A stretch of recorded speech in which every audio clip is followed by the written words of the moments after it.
So this aton mga televiewers, welcome naman makauturan sa inyo paborito ng programa dokumentaryo. At the same time, there is a Smile TV Channel 10. As what we have promised to our televiewers, aton sugpunan ang aton nga diskusyon as we celebrate the months of, shall we say, December, which is a Christmas time, nga madulong naton sa aton nga mga televiewers, sa aton mga tagpalamati, sa aton nga mga kauturan, kung ano kasignifikante ang pagselebrar sang Christmas during the month of December. Sa previous episode, nangin dinapit naton nga bisita si Engineer Albao, and at the same time si Dr. Intila sang Catholic Faith Defender, kag si Engineer Ronnie Albao nga representar sang Muslim Faith. Nga aton gindiskusyonan ang December 25 bala matuod nga December 25 na tawo ang aton nga mahal nga makaako. So by this time sa aton nga episode karon, aton naman diskusyonan kabahin inigyapon sa pagselebrar naton sang Christmas sa bulan sang December. Ininggi sa ka mga palamangkutanon nga nagafocus kag aton pagdiskusyonan about sa kay Santa Claus kag nga may Christmas tree kita during Christmas. And at the same time, why we are preparing siyang ginatawag naton nga mga Christmas gift. Kaya during Christmas, it is usually sa aton nga mga Christian community, we're having Christmas party, and at the same time, ang kalabanan sa aton, nagapreparar sa ginatawag naton nga exchange gift as part of our tradition, as what they have said, nga Christmas or December is a month of giving and sharing. So by this time, mga kauturan, sa part 2 sang aton nga episode, Jesus Christ o kung sa was born on December 25, amo balay ng pamangkot mga kauturan kung bala si Jesus Christ na tawo sang December 25 kag part of this tradition nanging dinapit naton sa gyapon sa ginpromisa naton sa aton mga televiewers si Engineer Ronnie Albao nga representar sa Muslim belief at the same time si Dr. Intila sang Catholic Faith Defender kay ato naman ini tagaan sa mga informasyon ng aton mga televiewers kabahin karon sining aton ginakabig nga tradisyon sang Christian community ang palamangkutanon matuod bala si Santa Claus kag nga may Christmas tree kita kag matuod gid bala nga gakinanglan kita as part of our tradition nga may Christmas gift kita kay tungod sa aton nga pagpati mga kauturan that December or Christmas time is a month of giving and sharing. So here we are mga kauturan, ang aton sa gyapon nga dinapit nga bisita sa part 2 sang aton nga programa sa aton promisa sa aton mga televiewers. At the same time nagbalik ang aton nga mga bisita si Dr. Ray Intila sang Catholic Faith Defender. Ang imo na yung greeting sa aton nga mga televiewers, Doktor. Mayong hapon sa aton tanan-tanan nga mga televiewers. Kag nagpasalamat kita nga makaserbisyo naman kita sa aton nga mga katawhan agod magpalayag sang kamatuoran concerning Christmas and the observances during Christmas. Okay, so next mga kauturan, ang pagpanamyaw akong greetings ni Engineer Ronnie Albao nagarepresentar sang Muslim Faith. Assalamualaikum warahmatullahi wabarakatuh. Nakabay ang pagidait sang matuod na Diyos mangin araw sa inyo. Kag sa sini nga hapon, nagpasalamat ako sina ining kahigayunan nga makadiscuss kita about sa kay Santa Claus kung matuod gid bala ini in December 25 kung matuod gid man bala ini kag kung ini nga mga related nga mga activities nga ginahimo sa December 25. Okay, bilang recap sa inyo nga duwa Engineer Albao para may baluan sa liwat kag ma-refresh ang aton nga mga tagpalamati kag ang aton nga mga televiewers. Was Jesus Christ born on December 25? Sa nahambal ko na kadamo ang mga scholars nga naghambal sini nga hindi sa December 25. May ara ang mga scholars naghambal sa April, may ara ang October and so on and so forth. Kadamo nga ang December 25 ini sa ako nga pag-research sa amigo Chito, nakita ko nga ginkopya gali ini nila sa pagano nga mga practices. Okay. Pagano so that is it mga kauturan ginalibat ni Engineer Ronnie Albao ang December 25 is not the month where Jesus Christ was born. Just because it was according sa it was just only a copyright. Gaging kopya lang sa aton nga Christian community sa mga belief sa mga pagano. How about sa kay Dr. Ray Intila? Para recap lang sa aton nga mga televiewers.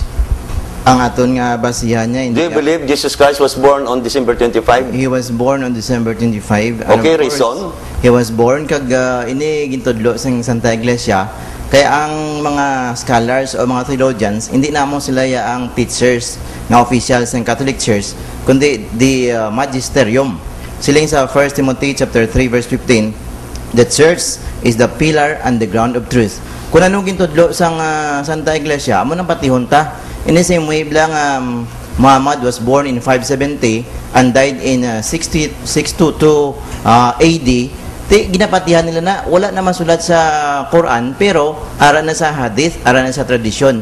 In the same way, ara na sa tradisyon ng Catholic Church kag sang bugos nga Christianity nga Jesus Christ was born on December 25. What's your proof?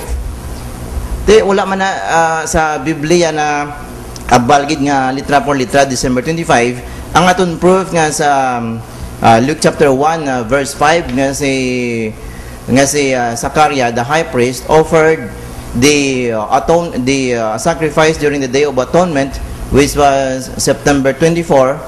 6 months 6 months later, nagpakita ang anghel man kay Virgin Mary nga ato March 25. 9 months later, suno man na sa Luke chapter 1 kag Luke chapter 2, nag-anak si Virgin Mary. So if the angel Gabriel appeared to Virgin Mary 6 months after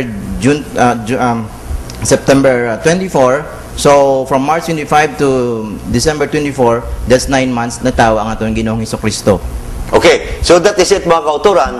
Ang pagpati sa aton mga Catholic faith defender, ang aton nga mga Christian community, that indeed Jesus Christ was born on December 25th. Kaya mo ina mga kauturan ang explanation ni Dr. Ray Intila, who while on the part of the representative of the Muslim belief, Engineer Ronnie Albao, wala sila nagapati that Jesus Christ was born December 25, but according to them, it was just only a copyright, no? Ginkopya lang.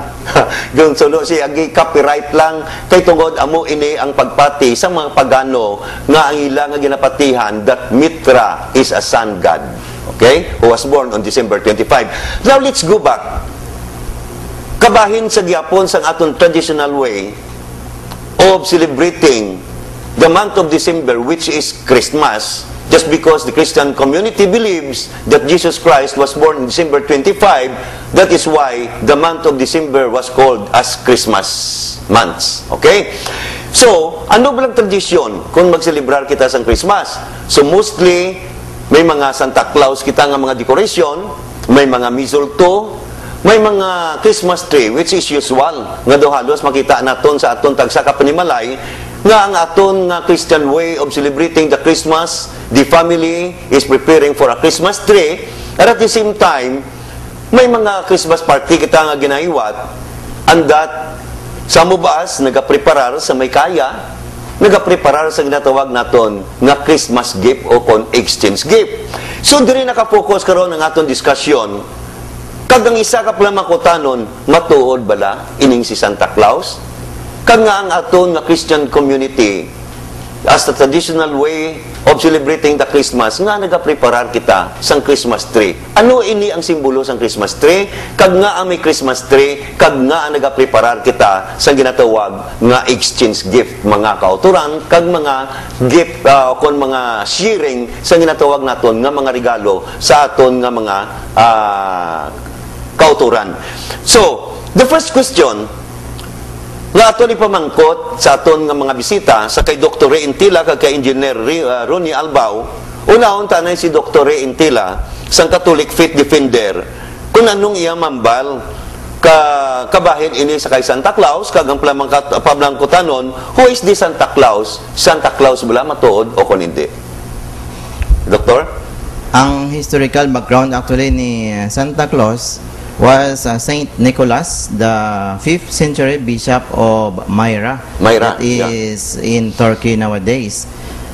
Kay ang iya history sini nga bishop siya, that's why ang iyang clothing ni Santa Claus, the bishop gate kay pula, tapos may sas or belt. Gapang hatag sa gifts sa mga pobre kag sa mga kabataan. Kaga, di ba even this story nga daw tatlo ka mga babae nga mangin prostitute na tani ito, save niya, ginatagan niya sa nagakaigo nga gifts, agod nga hindi sila mag-indulge sang Prostitution. immoral practice or prostitution. Kaga, throughout the world, nagbantog gini ang kamayo ni Saint Nicholas. Kag gin-practice ini nga during the time of Christmas actually, gina-remember siya. Kag in the Catholic Church, ang feast day ni Saint Nicholas, Bishop of Myra, is December 6, no? Ang iyang liturgical day or feast day niya. Historically ni siya, may kamaturan ni siya, pero ining gina-practice subong ate Santa Claus, that is for the sake of commemorating him and also following his generosity in giving to all men. Kaya first of all, ang Diyos very generous, ang iyang anak nga si Ginoong Hesus amo ginhatag niya. That's why kung anong ginhimo sa Diyos, gina-follow lang naton. Kag wala sing malain si Andre, kag wala sing pinagano nga practice ini. Kung may naga-question nga pagano, ti ila na yahuna-una nga malain. Okay, so that is it, the explanation of Dr. Ray Intila. Kay isa ka pala makutanon sila mga kabataan, mga kauturan, kay Muslims ng aton mga kabataan, though tradisyon na bala magabot ang December kag Christmas, nga doon na instill sa minds ng aton nga mga kabataan, mga gagmay tang kabataan, nga in the night of December 24, they are preparing for their sack, no? Gapreparar ini sila nga magsabit sa ila tagsa ka mga bintana o kung sa ilang kay according to them, nga doon educate ang kabataan nga sila nga masabit ako sang akon nga medyas kay sila nga maagi karon the eve of December 24 si Santa Claus, and that they are expecting for a gift from Santa Claus. Okay, so according to kay Dr. Ray Rintila sa aton nga mga televiewers, that Santa Claus matuod because amo ina siya si Saint Nicholas was a real person in the name of Saint Nicholas, a bishop who was born in 300 years after death. No, after death, and that the European country during that time, pag mga pumuluyo, especially na, ang mga kabataan, nagakomemorar, kag nagaselebrar, sining kapistahan, nga December 6, during the time, December 6, no, Doktor? But because of Queen Victoria, gin-change siya ini, ngang pagselebrar kabahin sang kay Saint Nicholas nga Santa Claus nga December 6, instead of December 6 gin-change siya ini sa December 25 on the eve of December 24, that is already 25. Kaya mo ina ilang pagpati nga indeed Saint Nicholas who is the Santa Claus kag may kamatuoran. So about naman sa kay Engineer Ronnie Albao, kung anong iya nga pagpati sa kay Santa Claus, kung anong iya nga ma-explain. Before ko maghatag sing explanation ko, Migo Chet, makita mo diri sa John 8:32, naghambal diri nga the truth will set us free. Okay. Dapat yang kamatuuran ang iplasta ta diri, religious niya related ni sa atong religion Migo Chet mo. So ang natabo, nakita mo sa una gamay pa ko gipahambal ko na kay mother ko. Sining ko masabit kami sing mga kwan abi, sining mga medyas. Okay. Sige sabit kamo kay dugay-dugay maabay agay si Santa Claus.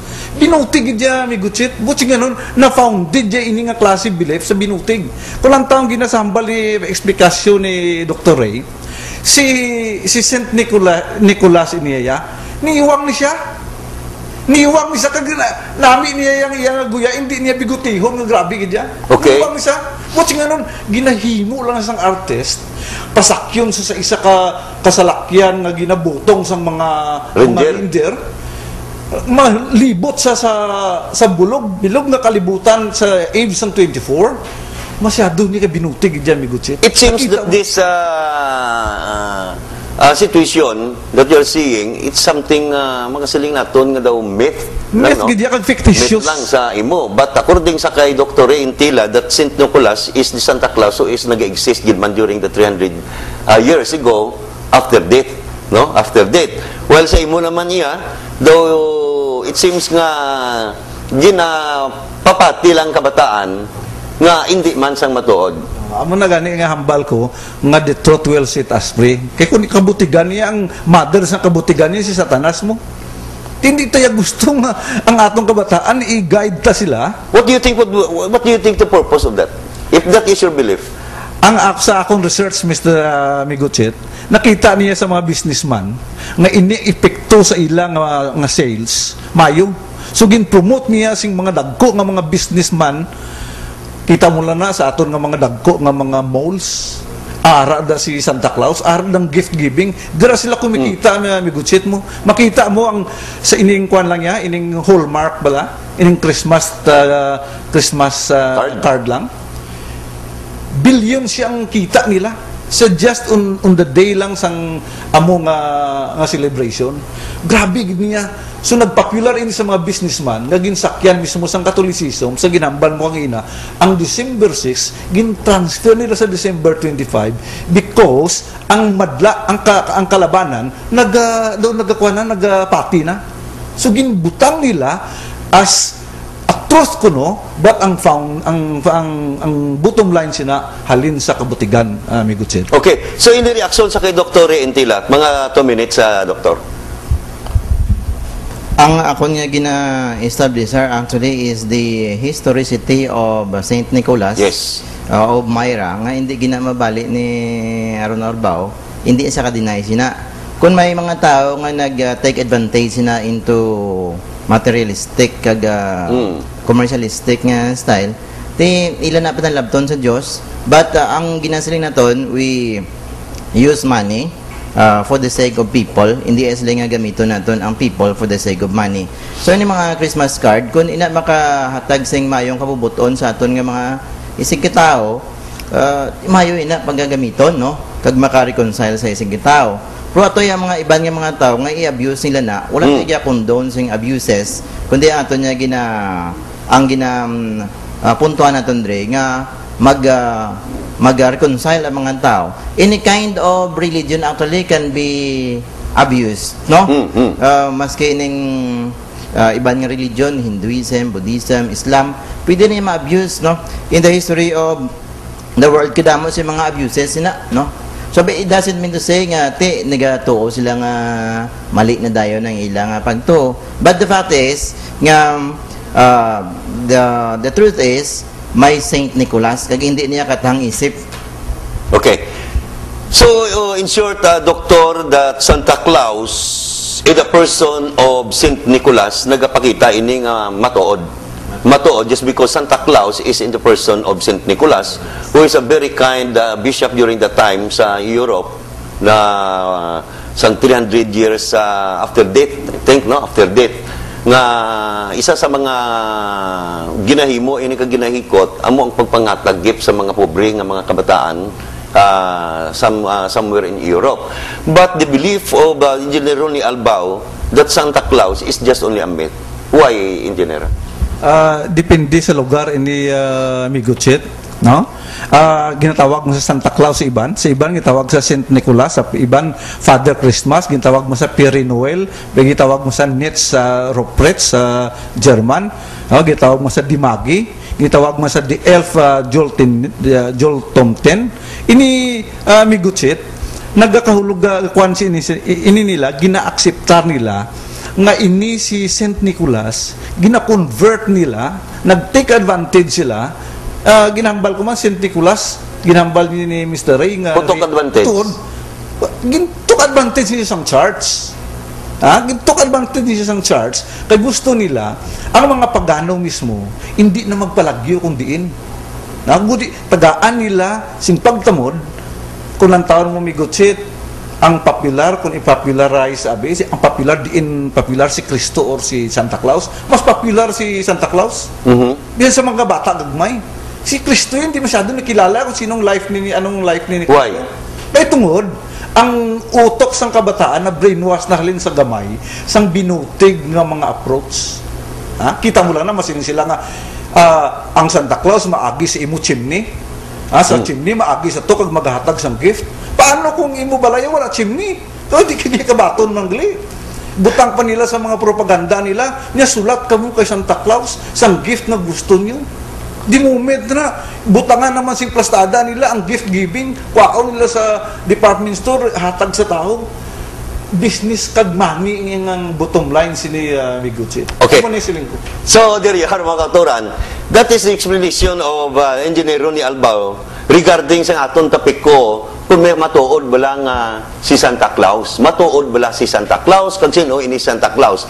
Yet according to kay Dr. Reintila, kag base man sa research sang inyo alagad, si St. Nicholas, amoy inisang ginngalanan nga si Santa Claus. No, sang 300 years after death o kung after sang kamatayon ni Kristo, no, after death. And then somewhere in Europe, nakabig inisa nga is a very kind bishop at the time nga nagapanghatag bulig sa mga kabataan. Kag that's as what Dr. Reintila nga may nasib sa nga isa ka o kung duwa ka mga babae ito nga instantane mag-prostitute just because of his kindness, na-turn niya ini into masaling naton sa moralidad, moral nga pagpangabuhi nga kung tani matabo nga maging immoral atong duwa ka babae nga kung wala maagapan abi kag kung wala masib ni St. Nicholas so is ginakabig naton nga si Santa Claus, mga kauturan. So I think nakatag kita sa informasyon sa inyo about sa kay Santa Claus sa nagkalain-lain nga pananawan sa aton bisita sa kay Dr. Reintila, amo ang Catholic Faith Defender, kag sa kay Engineer Ronnie Albao sang Muslim belief, mga kauturan.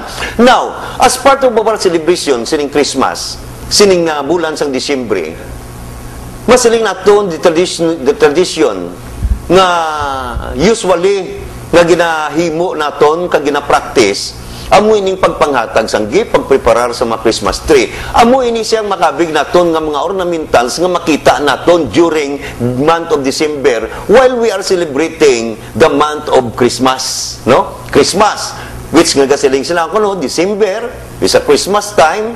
So this is a month of giving and sharing. Ti isa man kadako nga plamangkot nga nagapreparar kita sang tagsa-tagsa ka gift. Now, I think tagda naton ang ilang mga pananawan regarding kay Santa Claus na we will ask sa naton nga guest karon nga aga, mga kauturan, si Dr. Reintila, nga as during December, as we celebrate the Christmas time, nga may Christmas tree kita, and what this Christmas tree symbolizes.